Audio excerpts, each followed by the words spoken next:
প্রিয় দর্শক, ইকমার আয়োজিত সমবায় কথার আজকে পঞ্চম এপিসোডে আপনাদের সবাইকে স্বাগত জানাচ্ছি।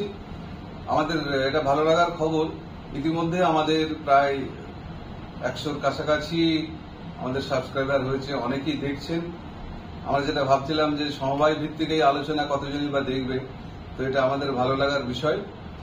আজকে এই পর্বে আমরা দুজন গুরুত্বপূর্ণ প্রাণী সম্পদ বিকাশ দপ্তরের সঙ্গে পেয়েছি ডাক্তার সুমিত জানা, সহ অধিকর্তা প্রাণী সম্পদ বিকাশ দপ্তরের, এবং ডাক্তার চণ্ডীচরণ সামন্ত। তারা আজকে আমাদের ইকমার প্রশিক্ষণ কেন্দ্রে আমাদের লাইফস্টাইল ডেভেলপমেন্টের উপরে প্রশিক্ষণ আলোচনা ছিল, প্রশিক্ষণ শিবিরে তারা দুজনেই অংশগ্রহণ করেছেন। আমরা তাদেরকে অনুরোধ করেছি যে আমাদের যে দর্শকবৃন্দ গোটা রাজ্যে ছড়িয়ে আছে তাদের জন্য যে আলোচনা আজকে হয়েছে তার কিছু কিছু অংশ আপনাদের কাছেও আমরা উপস্থাপিত করব।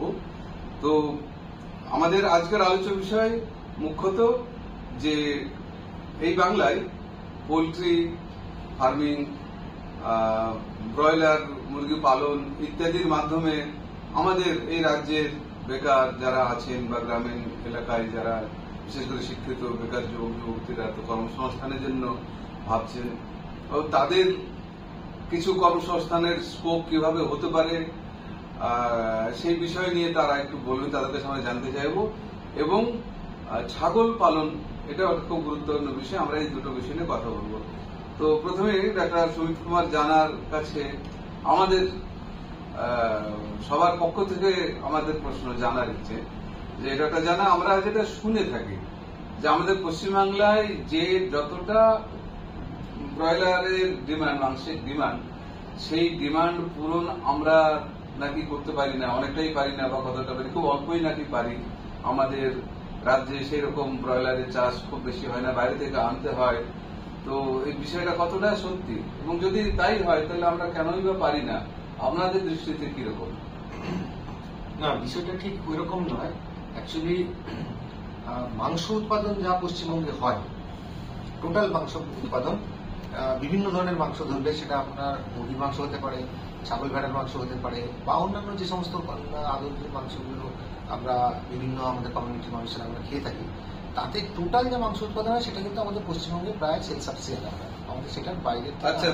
মাংসের দিকটা ঠিক আছে, কিন্তু যেটা বিষয় হচ্ছে তবুও আমরা কেন এই চাষটাকে, মাংসের উৎপাদন বাড়ানোর জন্য আরো বেশি বেশি করে বলবো, তার কারণ হচ্ছে দৈনন্দিন আমাদের চাহিদা কিন্তু বাড়ছে, আমাদের পপুলেশন সংখ্যা বাড়ছে, তার সেটা একটা চাহিদা আছে। এবং পাশাপাশি যেটা আমাদের উৎপাদিত যে মাংস, বিশেষত ব্রয়লার মাংসটা, আমরা কিন্তু আমাদের রাজ্য ছাড়াও আমাদের উত্তর পূর্ব ভারতের যে নর্থ ইস্টের যে কোটি 6টি আমাদের রাজ্য আছে, পাশাপাশি আমাদের ঝাড়খণ্ড, প্রতিবেশী ঝাড়খণ্ড, বিহার এবং উড়িষ্যার একটা পার্টি কিন্তু আমরা নিয়মিত ব্রয়লারের মাংস সাপ্লাই করি, এবং সেখানে যথেষ্ট ডিমান্ড আছে আমাদের এখানে। তাহলে সেখানে একটা বিরাট সম্ভাবনাময় দিক থাকছে এটাই যে আমাদের চাষিরা আমাদের রাজ্যের ঘাটতি মিটিয়েও তারা যদি বেশি করেও ব্রয়লার মাংস তৈরি করেন, তার জন্য তাদের কিন্তু বাজারের অভাব কোনো নেই। কারণ এখন আপনারা জানেন যে ব্রয়লার চাষ দুরকম ভাবে করা সম্ভব। কেউ ব্যক্তিগত উদ্যোগে নিজের ঘর তৈরি করে নিজের মতো করে, পাশাপাশি তার বা কাছাকাছি থেকে যে ডিলারের মাধ্যমে বিভিন্ন কোম্পানির ব্রয়লারের চিক্স পাওয়া যায়, সেটা থেকে কালেক্ট করে করতে পারেন, অথবা ইন্টিগ্রেশন সিস্টেমে করতে পারেন। তবে সমবায় ভিত্তিকে যেখানে প্রশ্ন আসবে সেখানে আমরা চাষি ভাইদেরকে বা আমাদের খামারিদেরকে এনকারেজ করবো তারা যাতে নিজের মতো করে খামারটি করতে পারেন। তার জন্য যে বৈজ্ঞানিক চিন্তা ভাবনা, সেটা নিশ্চয়ই প্রাণী সম্পদ দপ্তরের পক্ষ থেকেও যেমন আমরা করবো, তেমনি আপনারা যে কোঅপারেটিভ যে ব্যাংকের মাধ্যমে যেভাবে আপনারা উদ্যোগী কেউ যদি হন সেখানেও আসতে পারেন, যেখানে তারা অর্থনৈতিক সাহায্য থেকে আরম্ভ করে টেকনিক্যাল নোহাউ দিকটাও ওনাদের প্রয়োজন মতো করে অন্যান্য দপ্তরের থেকে কার্যক্রমগুলি আপনাদের দেবেন। অতএব যদিও মাংসের চাহিদা, মাংসের যা প্রয়োজন সেটা আমাদের রাজ্যে প্রায় আমরা উৎপাদন করে ফেলি, কিন্তু বাজারজাতকরণের জন্য কোনো অভাব নেই যে বাড়তি আমার উৎপাদন হলে আমি কোথাও খরচ করতে পারবো না, এরকম বিষয়টা। আচ্ছা, ডাক্তার জানা, এবারে তাহলে আমার ভালো লাগলো যে আমাদের এখানে মার্কেট নিয়ে কোনো সমস্যা নেই।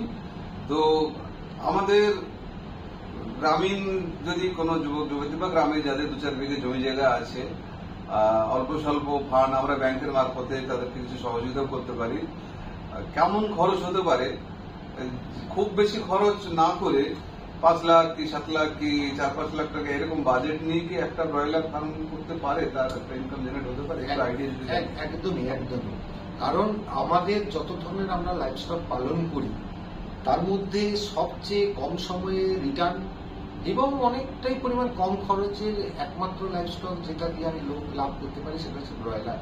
কারণ সবচেয়ে বড় দিক যেটা আছে ব্রয়লারের, মাত্র 36 থেকে 38 দিন বয়সে আমাদের টার্নওভার বা রিটার্ন চলে আসছে। কারণ আমাদের কাছে একটা সবচেয়ে বড় জিনিস থাকে যে আজকে আমি ইনভেস্ট করব, কতদিন পরে তার লভ্যাংশ পাবো। কারণ আপনি অন্য যে কোনো প্রাণী পালন করুন না কেন, সেটা বড় হবে, সেটা মাংসের জন্য বলুন বা দুধের ক্ষেত্রে গোপালন বলুন, তার একটা সময় সম্পূর্ণ ব্যাপার। আর একটা ছাগল বড় হতে, তার থেকে মাংসজাত অবস্থায় ছাগলটাকে তৈরি করতে আপনাকে মিনিমাম 8 থেকে 9 মাস অপেক্ষা করতে হবে। সেখানে কিন্তু একটা ব্রয়লার মুরগি মাত্র 36 দিন, মানে 1.5 মাসও নয়, 1.5 মাসের কম সময় আপনি পেতে পারেন। এবং সেখানে আমাদের যা হিসেব, সেখানে 1000 যদি আপনি ব্রয়লারের মুরগি আপনার নিজের যে জায়গাটুকু আছে সেখানে ঘর করে ব্যাংক লোনের মাধ্যমে আপনি সামান্য ব্যাংক লোনের মাধ্যমে একটা পার্সেন্ট আপনার নিজস্ব পুঁজি এবং ব্যাংক লোনের মাধ্যমে আপনি যা যা খরচ আছে সেই সমস্ত খরচ করে বাজারজাত করার পরে আপনার ন্যূনতম 1000 পাখি থেকে এই 36 দিনের মধ্যেই আপনি 15 থেকে 15,500 টাকা আয়ের একটা পথ। জানা মানে একটা সম্বন্ধ আছেন, মানে 1000 পাখি আপনি যেটা বলছেন, মানে 1000 মুরগি নিয়ে, তো 1000 পাখি টার্গেট করতে গেলে কত টাকা নিয়ে ওকে নামতে হতে পারে? এখানে আমাদের ইনিশিয়ালি আমাদের প্রজেক্ট কস্ট মোটামুটি লাগতে পারে 7 লাখ টাকার কাছাকাছি একটা। সবথেকে একই সঙ্গেই?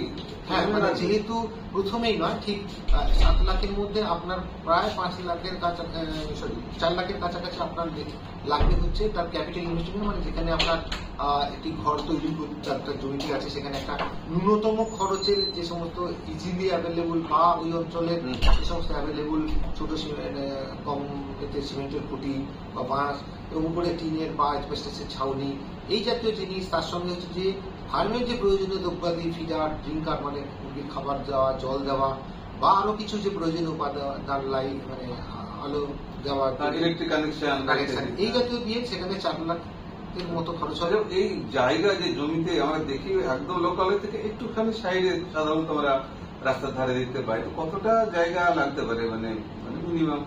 ব্রয়লার খামারের জন্য আমার যদি 1000-এর খামার আমি তৈরি করি, এখানে যদি অল ইন এবং অল আউট সিস্টেম করি, অর্থাৎ একবারে ঢুকবে, আমার বড় পাখি বড় হয়ে যাওয়ার পর আমরা বিক্রি করে দেবো ফাঁকা থাকে, তারপরে সেটা 7 থেকে 10 দিন ফাঁকা থাকবে, আবার নতুন করে পাখি জগাবো। সেখানে প্রত্যেক পাখি পিছু একটি ব্রয়লার পাখির জন্য আমাকে 1 স্কোয়ার ফিট করে কমপক্ষে জায়গা ধরতে হবে, মানে মাপ নিতে হবে, যেটা শুধুমাত্র খামারের জন্য, মানে যেখানে পাখিটা চলে বেড়াবে বা থাকবে। চলে বেড়াবে মিনস আমি শেডের মধ্যে যেখানে থাকবে, তা বাদ দিয়ে অল্প আর একটু কিছু জায়গা লাগে, যেখানে হচ্ছে আপনার কিছুটা যে খাবার যেটা লাগবে মুরগির খাবার, আপনাকে কিন্তু অন্তত 5-7 দিনের খাবার জমিয়ে রাখতে হবে, সেটার একটা জায়গা। এবং যদি ছোটখাটো মনে করেন যে আপনার ওষুধ, ভ্যাকসিন বা এসব যদি রাখার জন্য আরো কম করে আপনাকে 200 স্কোয়ার ফিটের জায়গা অতিরিক্ত। তা হলেও তো আপনার কত 4-5 কাঠার বেশি তো না, 4-5 কাঠা জায়গা হলে খুব আরামসেই করতে পারেন। শুধু একটা জিনিস আপনাকে মাথায় রাখতে হবে, যদিও দেখুন পশ্চিমবঙ্গ পলিউশন কন্ট্রোল আইনে কম করে 5000-এর নিচে পাখি যেখানে একটি নির্দিষ্ট জায়গায় যদি থাকে তাকে আমরা পোল্ট্রি ইউনিট হিসেবে ধরি না, অর্থাৎ তার জন্য কোনো পলিউশন কন্ট্রোল আইনটা প্রযোজ্য নয়।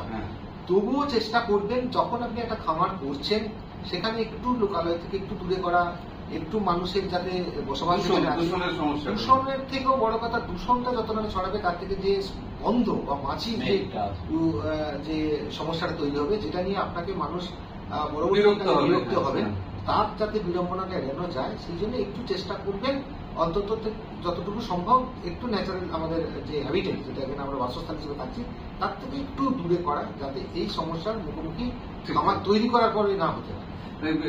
দুটো বিষয় আপনার কাছে জানতে চাইবো।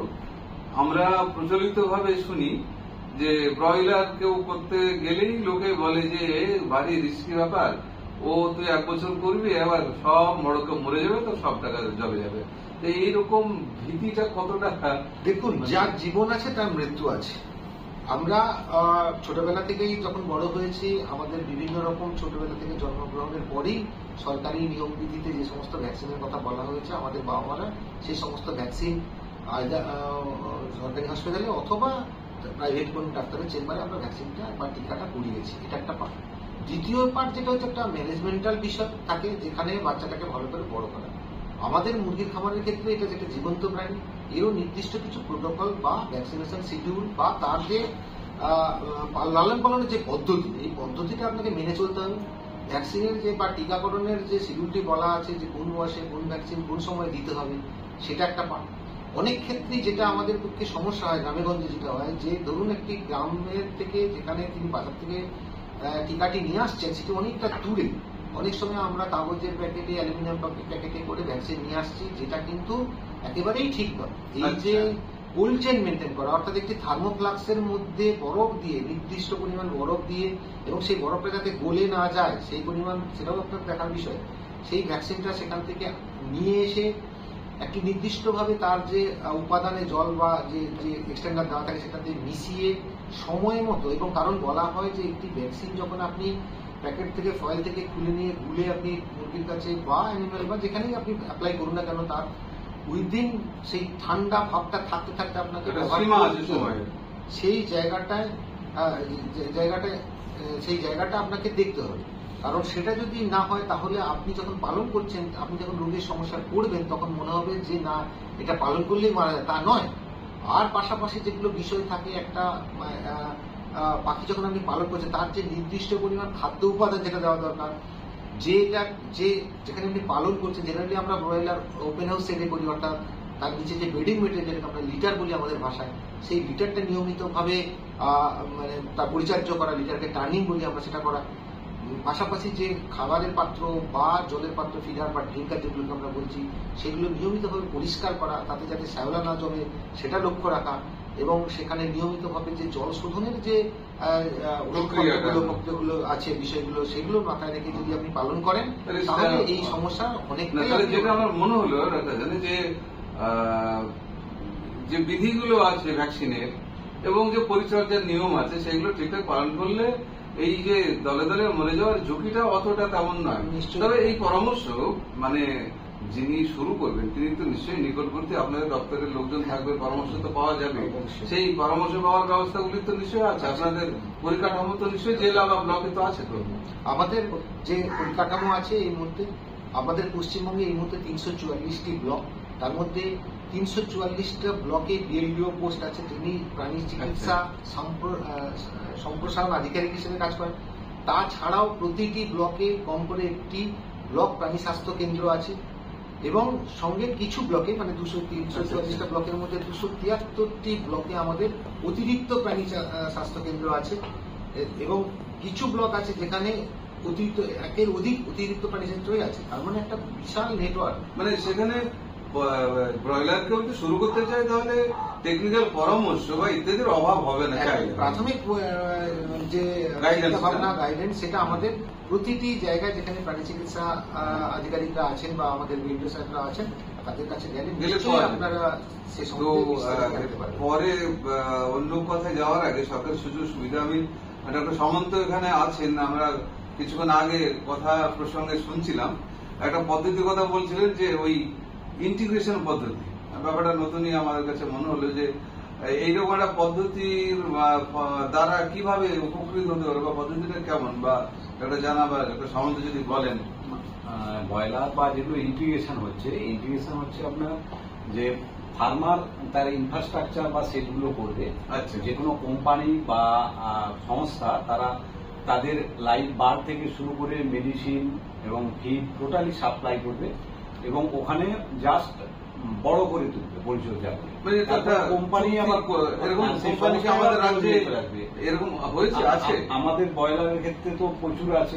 আচ্ছা, ইন্টিগ্রেশনে চলছে, এবং বর্তমানে আমাদের যে LDC, West Bengal livestock development corporation, আচ্ছা, ওনারাও ইন্টিগ্রেশনে যাচ্ছেন ব্রয়লারে বা একে, আবার পিগেরও কিছু ইন্টিগ্রেশন করছেন আমাদের নর্থ বেঙ্গল সাইডে, যেগুলো ফ্যাটেনিং এর জন্য দিচ্ছে, যে বাচ্চাটা ক্রসব্রিড করে নির্দিষ্ট মানের বাচ্চাকে দিচ্ছে, সেখানে বড় হচ্ছে, তাদের ফিড, তাদের মেডিসিন, তাদের পরিচর্যা করা, সমস্ত কিছু দেখভাল। তাহলে তো এটা তো প্রায় ওই যেটা আমরা কৃষিতে শুনি, একটা চুক্তির ভিত্তিতে চাষ যেমন হয়, প্রায় কাছাকাছি। দেখুন, প্রায় চুক্তিতে প্রায় কাছাকাছি, কিন্তু চুক্তির থেকে যেটা বড় কথা, যেটা অনেক সময় আমরা চুক্তি কথাটাকে চুক্তির মতো করে ভাবলে খুব খারাপ মনে হবে। বিষয়টা হচ্ছে একজন খামারি বা চাষি বলুন, তার কাছে শুধু জায়গাটুকু আছে, তিনি সঙ্গে একটা সেট বানিয়েছেন আর কিছু আনুষঙ্গিক যন্ত্রপাতি, ওই জিনিসপত্র যেটা ফার্মার লাগবে। বাকি যে জিনিসপত্রটা ইনপুট, সেটা ওয়াকি হতে পারে, বা আমার ফিড হতে পারে, বা আমার মেডিসিন হতে পারে, টেকনিক্যাল নো হাউ, অর্থাৎ একজন টেকনোলজিস্টের যে দেখভাল, সবটাই কিন্তু তাকে আর কোনো চিন্তা ভাবনা ডাক্তারও দেবে, ও সব তো ডাক্তারের ব্যবস্থা করবে, ওদেরই দেখভালের দায়িত্ব থাকবে। মানে এরকম আমাদের জেলাগুলিতে এরকম আছে, মানে যোগাযোগ করলে ব্লকে গিয়ে, মানে আমাদের বেসরকারি ক্ষেত্রে তো ব্রয়লার ইন্টিগ্রেশন বহু বছর আগে থেকেই চলছে এবং হয়েছে এবং চলেও। শুধুমাত্র সরকারি স্তরে এই মুহূর্তে মুরগির ব্রয়লার ইন্টিগ্রেশন এবং পিগার ইন্টিগ্রেশন আমাদের প্রাণী সম্পদ দপ্তরের নিয়ন্ত্রণাধীন West Bengal livestock development corporation আছে, তারা এই পদ্ধতিতে নেমেছেন এবং খুব মানে ভালোভাবে তারা এগিয়ে নিয়ে যাচ্ছেন। এটাতে দুটো জিনিস হয়। এক নম্বর, সংস্থা তার যে মিট প্ল্যান আছে, তার যে মাংস প্রক্রিয়াকরণ যে কেন্দ্রগুলি আছে, সেই কেন্দ্রগুলিতে যে পরিমাণ যে রেডি বার্ড বা রেডি পিগের যে প্রয়োজন, সেটার উৎপাদনটাকেও তিনি মানে ওখান থেকে নিয়ে যাচ্ছেন। সঙ্গে সঙ্গে আমাদের এই সংস্থাটি নিজস্ব লাইভ বার্ডের কাউন্টারও করেছেন। আমরা যেমন বাজারে গেলে যেরকম বলি যে অমুক কোম্পানির চিকেন লেখা আছে বোর্ডে, এখানেও কিন্তু মরিঙ্গাটা লাইভ হিসেবেও আমাদের একদম লাইভ কাউন্টারেও আমাদের কাউন্টার খোলা হয়েছে কিছু কিছু জায়গায়, যেখানে মানে যেটা এখনো পরিস্থিতি স্তরে একেবারেই মাঝ স্তরে আছে। এটা আগামী কিছুদিনের মধ্যেই খুব উচ্চ স্তরে পৌঁছে যাবে, কারণ ব্রয়লার চিক্সের যে ডিমান্ড, যে ব্রয়লার চিক্স আমাদের রাজ্যে যেহেতু কম উৎপাদন হয়, আমাদের এই সংস্থাটি অলরেডি 60,000 ক্যাপাসিটির, মানে 60,000 যে ব্রয়লার পেরেন্ট স্টক রাখার ক্যাপাসিটির একটি ফার্ম জলপাইগুড়ি জেলার জটিয়াখালীতে তৈরি করেছেন, যেখান থেকে মানে প্রতিদিন কম করে 1 লক্ষ ব্রয়লার চিক্স আমরা পেতে পারি। মানে এই যে এলডিসি মানে লাইভস্টক কর্পোরেশনের কথা বলছেন, এই বিষয়ে তো ব্লকে গেলে, ব্লক বিএলডি সাহেবের কাছে গেলে তো এইটার ব্যাপারে হয়তো পুরোটা পরামর্শ আপনারা ব্লক লেভেলে নাও পেতে পারেন, কারণ এলডিসির কর্মকাণ্ডটা রাজ্য লেভেলে একটা সীমাবদ্ধ, তাদের মানে মূল অ্যাডমিনিস্ট্রেটিভ অফিসটা রাজ্য স্তরেই আছে, তাদের কর্মকাণ্ডগুলো সারা রাজ্যের বিভিন্ন জেলায় ছড়িয়ে আছে। কিন্তু সেক্ষেত্রে ব্লক লাইভস্টক ডেভেলপমেন্ট অফিসারের কাছে গেলে সব ক্ষেত্রে হয়তো আপনারা পরামর্শ পেতে পারেন।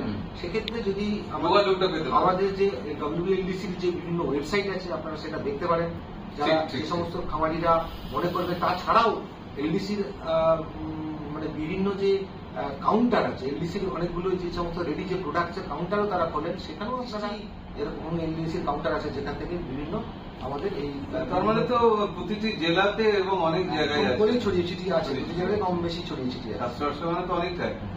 মানে যেটা একটু প্রাসঙ্গিক, খুব আমরা তো ব্যাংকের পক্ষ থেকে দেখি যে সে ব্যাংকের দিক দিয়ে কি সুবিধা পাবে বা ইত্যাদি ইত্যাদি। তো এই ব্রয়লারের যদি স্কিম করতে চাই, বা আমার ওই ডাক্তার সামন্তর কাছে আমার জানবার আগ্রহ আছে ছাগল পালনের ব্যাপারটা একটু শুনবো, যে যদি স্কিম করতে চাই তাহলে সরকারি ভাবে কিছু আর্থিক বা অন্যান্য সুযোগ সুবিধা কিছু আছে? ব্রয়লারের ক্ষেত্রে যেটা আছে সেটা হচ্ছে, আমি তো ইন্টিগ্রেশনের পার্টে গেলাম, বাদ দিয়ে ব্যাংকিং এর সেক্টরে আমরা যদি একটা স্কিম বানাই, জেনারেলি যে কোনো ছোট স্কিমের ক্ষেত্রে ব্যাংক ওয়ার্কিং ক্যাপিটালের উপরে লোন দেন না, তারা দেন হচ্ছে ক্যাপিটালের উপরে লোন দেন। তাহলে এই ধরনের স্কিম করলে যদি ক্যাপিটালের উপরে যে লোনটা যদি ব্যাংক তাকে সাহায্য করে, অনেক আমাদের কাছে ছোট খামারি থাকেন যাদের পক্ষে জায়গাটুকু আছে কিন্তু ঘর করার মতো সামর্থ্য তাদের নেই, সেই জায়গাটা যদি ব্যাংকিং সেক্টর তাদেরকে সাহায্য করেন, তাহলে তিনি যখন ঘর তৈরি করবেন সেখানে ব্রয়লারের ফার্মিং করবেন এবং সঙ্গে কিন্তু তিনি লাভও পাবেন এবং ব্যাংকের ইন্টারেস্টও শোধ করতে পারবেন। মানে উভয় চেনে on and flow link, forward bank linkage দুটোই কিন্তু কাজটা চলতে পারে। ফিনান্সিয়াল গ্র্যান্ট বা সাবসিডি এরকম না, এই মুহূর্তে ব্রয়লারের ক্ষেত্রে আমাদের নেই, কিন্তু সেটা আমাদের লেয়ার এর ক্ষেত্রে আছে এবং ব্রয়লার ব্রিডিং ফার্মের ক্ষেত্রে আছে, কিন্তু সেটা খুবই নয়, সেটা বড় স্কেল। আমরা আপাতত বড় স্কেলের কথাটা একটি ভাবছি না, যেটা মানে বিভিন্ন জায়গায় আমাদের বাঁকুড়া বা পুরুলিয়া এলাকায় যেসব ব্যাংকের আমাদের কোঅপারেটিভ সোসাইটি বা যারা আছে, তারা প্রায়শই ছাগলের কথাটা বলে যে ছাগল পালনটা খুব লাভজনক বা ইত্যাদি। তো আমরাও গ্রামে দেখি যে অনেক বাড়িতে 2-3টে ছাগল এমনি পোষে বা বিভিন্ন ভাবে। তো এই দিকটা ততটা কিন্তু আগ্রহী মানুষের সংখ্যা কম, না ছাগল পালন করতে চায় না বা পারে না, ব্যাপারটা আপনাদের দৃষ্টিতে কেমন? ছাগল দেখুন, ছাগল পালন অ্যাসার যে ব্রয়লার বা লেয়ার ফার্ম আছে, ছাগল বা অন্যান্য যে গরু জাতীয় এদের একটা কি হয় আপনার গ্রেজিং বা ফডার এর উপরে ডিপেন্ড হয়, যেটা মুরগির বা ব্রয়লারের ক্ষেত্রে লেয়ারের ক্ষেত্রে লাগে না। সুতরাং আমাদের ছাগলকে বলা হয় খুব লো ইনভেস্টমেন্ট, সব থেকে ইনভেস্টমেন্ট কম, রিটার্ন বেশি। কোন সেন্সে বলা হয়? এটা সাধারণত যে আমাদের চারণভূমি বা গ্রেজিং ল্যান্ড যদি আমরা ফ্রি পাই সেক্ষেত্রে তবেই এটা প্রযোজ্য হয়। ছাগল যদি আমরা চড়িয়ে বা ফ্রি গ্রেজিং ল্যান্ড পাই সেখানে লেয়ার করি, তার লাভের মুখ অনেক বেশি। আর আপনি যদি বলেন একটা কনফাইনমেন্ট জায়গা বা ইন্টেন্সিভ সিস্টেম যেটাকে বলা হয় বৈজ্ঞানিক পদ্ধতি, সেখানে টোটালি ছাগলকে রেখে এবং কনসেন্ট্রেট ফিড খাইয়ে কিছু ফডার কাল্টিভেশন করে হলে বড় ফার্ম করে সেখানে লাভের যতটা বলা হয় ততটা হয়তো আমাদের সেইভাবে মার্জিন আসবে না। আমরা যেটা দেখি আমাদের যে ওয়েস্ট বেঙ্গলের এনভায়রনমেন্ট, আমাদের ছাগল পালন আপনি যেমন বললেন পুরুলিয়া বাঁকুড়া, এদিকে আমরা যে ফরেন রেঞ্জ ওইখানে আমরা চারণভূমিটা পেয়ে যাই, মানে সুতরাং পড়ে থাকা জমি জায়গা ওখানে চারণ করে বলে ওই এলাকার মানুষ ভাবছে যে ছাগল পালন সহজ ব্যাপার। কিন্তু আপনি যেখানে দেখবেন ল্যান্ডের ভ্যালু প্রচুর, সাধারণত আমি যদি 10টা ছাগলকেও বলি যে আমি সেমি ইন্টেন্সিভ সিস্টেমে করবো বা করবো, যে 10টা ছাগলের জন্য আমার 1 একর ল্যান্ড লেগে যায়। তাহলে 1 একর ল্যান্ড এইখানে যেখানে 1 একর ল্যান্ড কোথাও ভ্যালু ওই 1 একর ল্যান্ডের মধ্যে আপনার অনেকগুলো প্রভিশন থাকে। যেমন যদি আপনি ফার্ম করতে চান সেখানে যেমন ফার্মের জন্য শেড থাকবে, আপনার ফডার কাল্টিভেশনের জায়গা থাকবে এবং দেনান্দার কিছুটা চারণভূমি থাকবে। আসলে এখানে একটা কথা বলে রাখা ভালো, এখানে একটা কথা সবসময় প্রযোজ্য আছে, আমার ছাগল তোমার খাবে তবেই আমার লাভ হবে। আমি যেটা বলতে যাচ্ছিলাম বাংলাতে এই কথাটার একটা কলোকিয়াল ল্যাঙ্গুয়েজ, মানে বিষয়টা হচ্ছে যে ছাগল লাভটা তখন চড়ে বেরিয়ে খাবে। আপনারা হয়তো খেয়াল করেছেন কিনা জানি না, যে ছাগলকে দেখবেন, ছাগল হচ্ছে দুটো প্রাণী, ছাগল এবং ভেড়া, যদিও একই ধরনের প্রাণী হলেও তাদের দুটো বৈশিষ্ট্য একদম একদম জীবন। ছাগল হচ্ছে ইন্ডিভিজুয়াল একা একা থাকতে ভালোবাসে, ভেড়ারা শিপ বা ভেড়া কিন্তু ওদের দেখবেন এরা ছাগল সিলেক্টিভ টপ ফিডিং গুলো খেয়ে যায়। আপনি একটা চারণভূমিতে ছেড়ে দেন গলার গাছের পাতা ডোয়াগুলো খেয়ে যাবে, কিন্তু ভেড়া আবার টোটালি আলাদা, সে উইট পেলেও তারা একদম গোড়াটা পর্যন্ত খেয়ে চলে যাবে। দেখবেন এখনো গ্রাম বাংলা আমরা দেখতে পাবেন যেগুলো আমরা মুর্শিদাবাদ বা এইগুলো কিছু জায়গা আছে, ভেড়া একদম মাঠে ছেড়ে দিচ্ছে চোরে চোরে চোরে চোরে খেয়ে খেয়ে। সেই জন্যই ছাগলকে এমন জায়গায় পালন করতে হবে যেখানে একটু বুশ টাইপের আমার চারণভূমি থাকে, একদম। এই কারণ ওই সামনে মাথা ডগাটা খাওয়ার জন্য, কারণ ওইখানে অ্যাকচুয়ালি পুষ্টিটা লুকিয়ে আছে, যেটা ও বোঝে বলেই ওখান থেকে খায়। সেই ধরনের জমি ছাড়া প্লেন যেখানে একদম কিছুই নেই, নিচে শুধু কতগুলো দুর্বাগান, সেখানে কিন্তু ছাগল পালন। এখানে শুধু ওইটুকুই বলা হয় যে আমাদের এই পারের গঙ্গার এই পারের এলাকাটাই যেখানে চারণভূমি সেই অর্থে তেমন নেই, তবু ছাগল একটা দুটো 3টে 4টে বাড়িতে পোষে, অনেক সময় লোকে গাভীও পোষে, কি একটু 10 কাঠা কি 5 কাঠা কিছু ওই ফডার চাষ করেছে, কিংবা ওই ঘাস কাঁঠাল পাতা নিয়ে আসছে, বিক্রিও হচ্ছে। এইভাবে 5টা 7টা 8টা এরকম ছাগলকে বাড়িতে পোষা যায়। একদম সেইভাবে আমরা পুষতে বলছি। বিশেষ করে আমাদের গভর্নমেন্ট বিভিন্ন স্কিমও নিয়েছে, গোটা পশ্চিমবাংলায় ছাগলের ব্যাপারে স্কিম নিয়েছে, যেটা হচ্ছে যে যাদের বাড়িতে 3টে করে ফিমেল ছাগল আছে, যে 8 থেকে 9 মাসের, তাদের উপরে আমরা বিভিন্ন স্কিম নিয়েছি। যে স্কিমটা কিরকম, যে তাদের আমরা মেডিসিন দেবো, ট্রেনিং দেবো, ফডার যে চাষ, তাদের কিছুটা জমি জায়গা থাকে বা হাইড্রোফোনিক ভাবে বা অ্যাজোলা চাষ করে, এরকম ফডার চাষ করে তার দিকে একটা পুষ্টির দিক থেকে। অ্যাজোলা চাষটা শুনি ওটা নাকি জায়গা বেশি লাগে না, তো এটা তো একটা বিকল্প হতে পারে হিসাবে করা যায়। এইগুলোকে আমরা অনেকটা মোটিভেট করার জন্য ওদের ইনসেন্টিভ দিচ্ছি, বা ওর যদি কিছুটা জায়গা থাকে সেখানেই ফডার চাষ করতে পারে সিজনাল হিসাবে, সেই সমস্ত দিক থেকে। এবং তাদের ট্রেনিং এর মাধ্যমে তাদের ভ্যাকসিন, তাদের মনিটরিং, সমস্ত দিকগুলো দেখে আমরা দেখা গেছে তাদের মোর্টালিটি কমছে নিয়মিত ভ্যাকসিন করার ফলে। এবং তাদেরকে উদ্বুদ্ধ করা হচ্ছে যে আমাদের গ্রাম বাংলা যেগুলো কি হয়, যে আমরা বলি ছাগলকে অ্যাজ সাচ বলা হয় যে as a insurance of farmer, মানে একটা লাইফ ইন্স্যুরেন্স। মানে কোনো অ্যাক্সিডেন্টের ড্রট, ধরুন খরা হলো, বন্যা হলো, তার এগ্রিকালচার ল্যান্ড ধসে যেতে পারে, খরায় নষ্ট হয়ে যেতে পারে, কিন্তু সেই সময় যদি তার ছাগল থাকে, ওই দুর্ঘটনার সময় কিন্তু ছাগলটা বিক্রি করে এই জন্য আমরা অনেক সময় বলি এবং বিক্রি করাটাও তো সহজ। সব প্যাকেজ লাইফ ইন্স্যুরেন্স চাইলেই বিক্রি করতে পারে। সেই জন্য আমরা ওদের মোটিভেট করার জন্য পুয়ার মার্জিনাল ফার্মারদের ওদের আমরা ছাগল চাষ করতে বলছি, যে ওরা যেটুকুন ওদের জায়গা আছে সেখানে ওরা নিজস্ব তত্ত্বাবধানে দড়ি বেঁধেও কিছুটা চড়াতে পারে, বা এগ্রিকালচার ল্যান্ডের যে রেসিডিউ পাবে সেগুলোকে ওরা ইউজ করতে পারে, বা বাড়িতে যাতে অল্প তাদের জায়গা থাকলে বা অ্যাজোলা বা হাইড্রোপনিক বিভিন্ন চাষের মাধ্যমে তারা তাদের ছাগলের পুষ্টিটা। অ্যাজোলা বিষয়টা নিয়ে আমি বেশি আলোচনা করে অনেক সময় লাগবে হয়তো, তো বোধহয় অ্যাজোলাটার জন্য জায়গা কম লাগে, কিন্তু একটু ফডারটা হিসাবে নিউট্রিশনাল সাপ্লিমেন্ট হিসেবে অনেক বেশি থাকে। তো যেটা আমার পয়েন্ট আউট করার ইচ্ছে, যে ব্রয়লারে যেমন বলেন যে এমনি একটু গন্ধ ছড়ায়, একটু আশেপাশে দূরে থাকা ভালো ইত্যাদি, তো ছাগলের ক্ষেত্রে তো একটু সাবধান থাকলে বোধহয় ওই সমস্যাটা অতটা হয় না, কারণ ওদের যে লিটার বা যেগুলো আপনি যদি পাঁচে ছেড়েই দেন, ব্রয়লারে কি হয় একটা কনফাইনমেন্ট জায়গায় অনেকগুলো লিটার থাকে, অনেকগুলো থাকে, তার অ্যামোনিয়ার একটা গ্যাস বেরোয়, গন্ধ থাকে।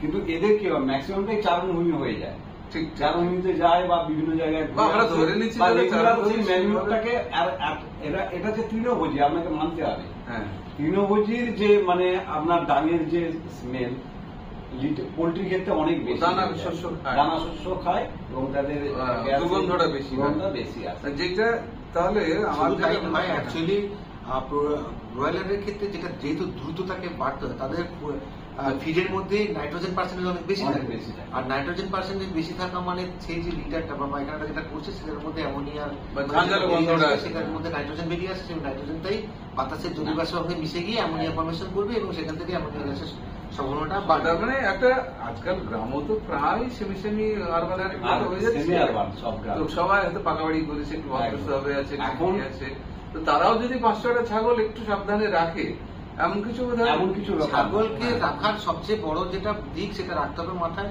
যে পরিস্থিতি আপনার কাছে ছাগল থাকুক না কেন আপনি বাড়িতে এটি মাচা করে ছাগলটি রাখবেন, মানে আমরা যাতে তার মাচার উপরে একটু মাচার উপরে যাতে যেটা তার 6 ইঞ্চি মাটি থেকে কন্ট্যাক্ট করলেন, তারপরে জাস্ট এই টাইপের ঘরটা করে দিলেন টিনের শেডের মধ্যে। আমার ট্রেনিংও দেখেছি ওই মডেলটাকে, যে এই মডেলেও যদি কেউ ঘর করে 8-10টা ছাগল চালায়, এর সাথে তফাৎ দুচালা করতে বলছেন, যে এটা তাতে তফাৎ কি? দুচালা করা মানে হচ্ছে আলো বাতাস খেলবে, বেরিয়ে যাবে। আর মাচাটা করতে বলছি আমরা এই কারণে, ছাগলের সবচেয়ে বড় সমস্যা দিক হচ্ছে ছাগল ঠান্ডা লাগা, শীত এবং বৃষ্টি হচ্ছে ছাগলের পক্ষে মারাত্মক। আচ্ছা, যখন সে শুয়ে থাকবে মাটি কন্ট্যাক্ট এবং সেই যে লিটার বা টয়লেট যেগুলো করবে তাতে সে ভিজবে, তাহলে এই মাথাটা অবশ্যই কাঠের বা একদম কাঠের কেন, আপনি গ্রাম বাংলায় যা থেকে বাঁশের মাচা বলতে পারেন, বাঁশের বললে পা ঢুকে যাওয়ার ভয় না, সে এমন একটা লেজ রাখবে ওর লিটার গুলো বেরিয়ে যাবে, কিন্তু সেই সিস্টেমে জানে গ্রাম বাংলার মানুষ এগুলো অনেক ওয়াকিবহাল আমাদের থেকে, আমরা বিভিন্ন জায়গায় গিয়েছি, তারা অনেকে দেখবেন আবার অটোমেটিক্যালি ওদের জন্য দেখবেন তোপ্তা বা এ করা হয়েছে, তারা ঘুরছে রাত্রে অটোমেটিক্যালি, আমি মুর্শিদাবাদ বা বিভিন্ন জায়গায় আমরা যে গিয়েছি দেখেছি, তারা অটোমেটিক্যালি ও রাত্রে যখন শুচ্ছে ওর উপরে চলে যায়, ওর উপরে চলে যাচ্ছে, এটা ওরা হয়ে গেছে। তো আমাদের বক্তব্য একটাই, মানে 8-10টা বা অন্তত 3-4টে করে ছাগল রাখলে তার যে বাচ্চা হবে, তার যে রিটার্ন হবে, এগুলো আমাদের ওয়েস্ট বেঙ্গলের কন্ডিশনে, আমাদের যে black Bengal gold native, black Bengal কথাটা আমরা প্রায় শব্দটা শুনি, কিন্তু আমরা ঠিক বুঝতে পারি না ব্ল্যাক বেঙ্গল কি আলাদা কোনো প্রজাতি? আমাদের ওয়েস্ট বেঙ্গলের হচ্ছে যে ব্রিড, সেটা হচ্ছে আমাদের ব্ল্যাক বেঙ্গল, বলুন বা যাই বলুন, সেটা আমাদের ওয়েস্ট বেঙ্গলের ব্রিড। এটাকেই আমরা করতে বলি, কেন এর যে মাংসের স্বাদ এবং চামড়ার যে বাজারজাত মান, সেটা যে কোনো ধরনের ছাগলের থেকে আমাদের ভারতবর্ষে তার থেকে অনেক গুণে ভালো, এবং আবহাওয়ার সাথে তো বটে, এবং ছাগলকে জেনারেলি বলা হয় মাইক্রো এনভায়রনমেন্টের অ্যানিম্যাল, অর্থাৎ একই জায়গা, মানে ওয়েস্ট বেঙ্গলেরই কথা বলছি আমি, একটা ধরুন একটা গ্রামের ছাগল যখন আসছে পাশাপাশি বাড়ি তাতে মরছে না, কিন্তু আপনি আবার একটা অন্য ব্লক থেকে যখন আনছেন হঠাৎ করে অনেক মোটালিটি দেখা যায়, কারণ তার এনভায়রনমেন্টটাও চেঞ্জ হচ্ছে। তার মানে গরুর ক্ষেত্রে যেমন বলে যে হাইব্রিড শঙ্কর অমুক থেকে আনতে হবে বা ইত্যাদি, ছাগলের ব্যাপারে সেরকম না, আমরা না আনলেই ভালো, কারণ এটা দেখা গেছে পরীক্ষা করে, যদি আমরা ক্রস ব্রিডিং এ যাই, আমরা মুর্শিদাবাদের দিকে দেখেছি অনেকটাই ক্রস ব্রিডিং হয়ে গেছে বড় বড় ছাগলে, এবং সেটা দেখা গেছে ফার্স্ট এবং সেকেন্ড জেনারেশন পর্যন্ত তার অ্যাজ সাচ গ্রোথ বা তার লিটার সাইজ যেগুলো হয়, সেকেন্ড জেনারেশন তো ঠিক আছে, তারপরে কিন্তু তাদের রোগ বালা এবং বডি গ্রোথ সবই কমেছে। সেই জন্য আমরা এমফাসিস করছি ফার্মারদের সবসময় যে আপনারা বাংলার কালো ছাগলই চাষ করুন, যার বাজারজাত করার কোনো সমস্যা নেই। সমস্যা হচ্ছে গ্রাম থেকে শহরে এনে বিক্রি করা, যেটা মার্কেটিং চ্যানেল, সেটার সমস্যা, কিন্তু বাজারজাত সমস্যা নেই। ছাগলের ডিমান্ড তো কিনে নিয়ে চলে আসে। আসলে ওটাতে একটা জিনিস যেটা হচ্ছে, আমরা মিডলম্যানের উপর নির্ভরশীল। এই গ্রাম বাংলায় চাষিরা বা খামারিরা বা বাড়ির মায়েরা, বেশিরভাগ ক্ষেত্রেই গ্রাম বাংলায় মায়েরা এই ছাগলগুলো পালনের সঙ্গে যুক্ত। দেখা যায় যে তারা বাজারে গিয়ে কোথাও বিক্রি করছেন না, তার কাছে বিভিন্ন ব্যাপারী বলি বা মিডলম্যান বলি তারা চলে আসছেন, তারা একটা হাত দিয়ে দেখছেন, একবার তুলে নিয়ে এটা 2000 টাকা দাম হবে, সেই 2000 টাকা দিয়ে তারা নিয়ে যাচ্ছেন। কিন্তু সেই মা বা খামারি জানলেনই না যে এই ছাগলটার অরিজিনাল দাম 2500 টাকা ছিল না 3000 টাকা ছিল। সেই ক্ষেত্রে এই যে এফপিসি কনসেপ্ট ডক্টর সামন্ত বললেন, ক্লাস্টারের কনসেপ্টে এখানে আমরা বলছি যে ছাগল আপনি মার্কেটিং করুন ওজন ধরে, যার জন্য আমরা যে এফপিসি তৈরি হচ্ছে বা ক্লাস্টার ফর্মে তৈরি হচ্ছে, সেখানে একটি নির্দিষ্ট তাদের মধ্যে যিনি লিডার হয়েছেন এই ক্লাস্টার, সেই লিডারের বাড়িতে একটি করে পশ্চিমবঙ্গ সরকারের পক্ষ থেকে একটি করে ওজন যন্ত্র পর্যন্ত কিনে রাখা দেওয়া হয়েছে, যেখানে আপনি চাইলে আপনার বাড়ির ছাগলটিকে ওজন করে পার কিলো এরকম একটা ওজন বাজারে মার্কেটে দাম আছে, তো সেই ওজন ধরেও আপনি চাইলে বিক্রি করতে পারেন, যেটাতে মানে সঠিক যে দাম, আপনার সঠিক গুণের জন্য সঠিক যে দাম সেটা আপনি পেতে পারেন, সেই ব্যবস্থাপনাটাও হয়েছে। ওর কথা যে ছাগলের মাংসের আর যাই হোক মানে কম বেশি হোক, মানে ও তো দুধের পরে বিক্রি করলে মার্কেটিং খুব সমস্যা নেই, তো সঠিক দামটাও পাওয়া যায়, আমরা সেই ব্যাপারে অনেক তো অগ্রণী, আমার দাদাও বললেন অগ্রণী ভূমিকা নিয়েছে। আমাদের দপ্তর তা দিয়ে বোঝানো হচ্ছে ট্রেনিং দিয়ে যে একটা ছাগল কত কাটলে কত কি ড্রেসিং পার্সেন্ট বা মাংস পাওয়া যেতে পারে, তাকে ওজন করে বিক্রি করলে কথা দিয়ে এইভাবে ট্রেনিং দেওয়া হচ্ছে। তারা তার ফলে ওজন করে এখন বিক্রি করে, যে পড়ে যখন আসছে বা তার বিপদে পড়েছে একজন ফার্মার, সে দেখছে ছাগলটাও বিক্রি করে দেবে, আমাকে কম দামে কিনতে হবে। এইগুলোর হাত থেকে রক্ষা করার জন্য আমরা কিন্তু এই বিভিন্ন যে সরকারি প্রচেষ্টা নিয়েছি, অনেকটাই সফল হয়েছে আমরা, এবং আগামী দিনে আরো নেওয়া হচ্ছে, যাতে এই সমস্ত ছাগল চাষীদের সংঘবদ্ধ করে একত্রিত করে তাদের ছাগল চাষ বিশেষ করে গ্রামে মূল্য পায়। যেটা দেখা যাচ্ছে যে গ্রামে লেখাপড়া একটুখানি শেখার পর থেকে এই ধরনের বিকল্প পদ্ধতিগুলোকে অবহেলা করে করছে, তার ফলে একটা বেকারত্বের দিকটা প্রকট হচ্ছে বেশি। তো আমরা এই আজকের আলোচনাতে আমার মনে হয় আমাদের যে দর্শক মন্ডলী যারা শুনেছেন, আমাদের সমবায় সংশ্লিষ্ট মানুষজন যারা শুনলেন, তো আমরা তো নিজেরা মনে হলো যে অনেক কিছু জানলাম, যে ব্রয়লার এবং ছাগল পালন দুটোই, ছাগল পালনটা তো একদমই যেটা বললেন ইন্স্যুরেন্সের মতো, এবং সে বাড়িতে 3টে 4টে থেকে 10টা সে করতে পারে তার সুযোগ মতো, এবং খুব ঝুঁকি কম, ঝুটঝামেলা কম, যদি ঝুটঝামেলা হয় কমিয়ে দিলেও কিছু সে হতে পারে। ব্রয়লারটার একটু পরিকল্পনা দরকার হয়। তো সে সবচেয়ে বড় কথা যেটা আমরা আজকে জানলাম যে ইন্টিগ্রেশন একটা পদ্ধতি, সেটা অনেকেই জানেন হয়তো। আমাদের কোঅপারেটিভ সোসাইটির যারা কর্মী, সেক্রেটারি, চেয়ারম্যান বা যারা আছেন, তাদেরকেও আমরা অনুরোধ করবো যে বিষয়টি গ্রামের আপনাদের আশেপাশে মানুষজনের কাছে ছড়িয়ে দিতে, যে এই বিষয়গুলি একটা কর্মসংস্থানের সুযোগ হতে পারে। এবং যেটা আমাদের ডাক্তারবাবুরা বললেন যে বাজেট 2 লাখ 4 লাখ 5 লাখ টাকা নিয়ে শুরু করলে অনেকটাই ছোট করে শুরু করাই যায়, 4-5 লাখ টাকা দিয়ে একটা ব্রয়লার মধ্যে শুরু করাই যায়। এবং আমাদের ব্যাংকগুলি তো আছেই ফাইন্যান্স দেবার মতো দেওয়ার জন্য। তো এই আলোচনা আমাদেরকে অনেকটাই সমৃদ্ধ করবে। আমরা ডাক্তার সুমিত কুমার জানা এবং ডাক্তার চণ্ডীচরণ সামন্ত দুজনকেই অশেষ ধন্যবাদ জানাচ্ছি, এবং আগামীতে যদি মনে হয় আবার আপনাদেরকে পাবো, আমরা দর্শক মন্ডলীকে সবাইকে ধন্যবাদ জানিয়ে আজকের পর্ব এখানে শেষ করছি। ভালো থাকবেন সবাই, নমস্কার।